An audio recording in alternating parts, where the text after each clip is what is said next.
नमस्कार। आज हम आपसे साझा करने जा रहे हैं एक ऐसे रोग का जो कि एक समय में एक जनसंख्या का 1/5वां हिस्सा इस रोग से पीड़ित रहता है। वह भारत में एक समय में अगर देखा जाए तो 1,30,00,000 लोग इस रोग से पीड़ित रहते हैं। वह यह रोग है कब्जी का रोग। सामान्यतया हमारे आउटडोर में जो मरीज आते हैं वो इस प्रकार की तकलीफ के लिए आते हैं कि हमें दस्त साफ नहीं होता, हमें जोर लगाना पड़ता है, मल कठोर आ रहा है, पेट साफ नहीं होता, पेट फूलता है, पेट में जलन रहती है, पेट भारी रहता है। वह कई बार हमको हाथ से मल त्याग करना पड़ता है। तो हम उससे पूछते हैं कि मल किस प्रकार का आ रहा है, क्या बकरी की मींगनी की तरह आ रहा है, या सोसेज शेप आ रहा है, या सोसेज के ऊपर कटाव लगा हुआ मल आ रहा है, सूखा मल आ रहा है, पहले सूखा आकर के बाद में पतला आ रहा है। इस प्रकार के लक्षण से हम ये पता लगाते हैं कि वास्तव में कब्जी है। और ऐसी स्थिति लगभग हफ्ते में 3 बार अगर होती है तो परिभाषा के रूप में हम ये कह सकते हैं कि इसको कब्जी है।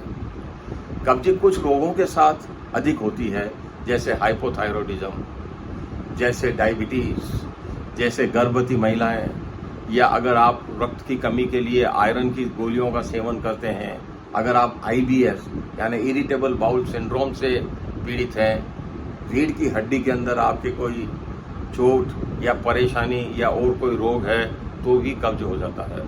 कब्ज कुछ विशेष बीमारियों में भी अधिक पाया जाता है, जैसे पार्किंसोनिज्म, जैसे सिस्टेमिक लूपस एरिथ्रोमेटोसिस, जैसे मल्टीपल स्क्लेरोसिस।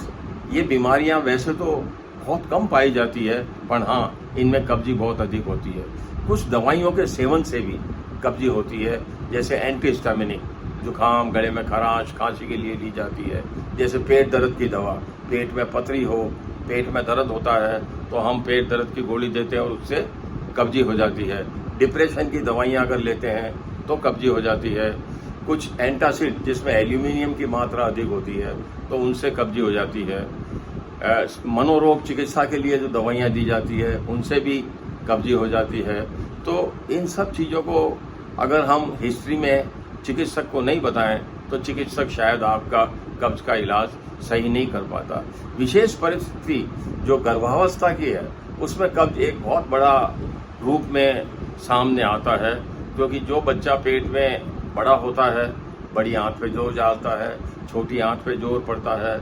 इस दरमियान हम आयरन की दवाई देते हैं। गर्भवती महिलाएं कई बार एंटासिड का सेवन करती हैं।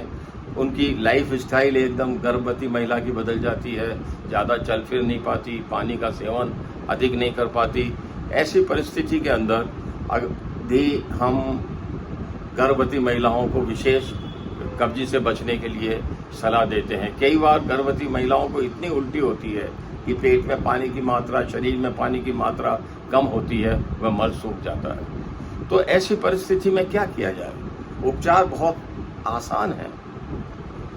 अगर आप अपनी दिनचर्या अच्छी रखते हैं, आप घूमते हैं, आप लगभग 4 लीटर पानी प्रतिदिन लेते हैं, आप संतुलित भोजन जिसमें फाइबर की मात्रा अधिक हो, यानी भोजन शुरू करने से पहले आप सलाद का सेवन करें, आप अंजीर लें, अंजीर में अच्छा मात्रा में बीज होता है, वो पानी में फूलता है और आंतें तेज चलता है। आंतों तेज चलाने के लिए आप अजवाइन का सेवन कर सकते हैं। आप शीशी में भर के सौंफ चीनी रखें, वह उसका सेवन करें। कच्चा कुटे हुए तिल का सेवन करें, उसमें काला नमक मिलाएं, काला नमक की शिकंजी लें। रात को सोते टाइम अलसी का सेवन करें। अगर इन सब चीज़ों से आपकी कब्जी ठीक नहीं होती है तो चिकित्सक से परामर्श करें। चिकित्सक आपको आंतें तेज चलने के लिए दवाइयाँ आती है वो देंगे। स्टूल सॉफ्टनर यानी मल को ढीला करने के लिए जो दवाइयाँ होती है वो देंगे।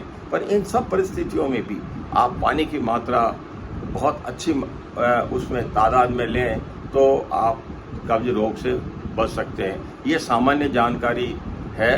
वह इलाज लेने से पूर्व आपको सलाह दी जाती है कि आप चिकित्सक से सलाह कर लें और उसके बाद इलाज लें। धन्यवाद।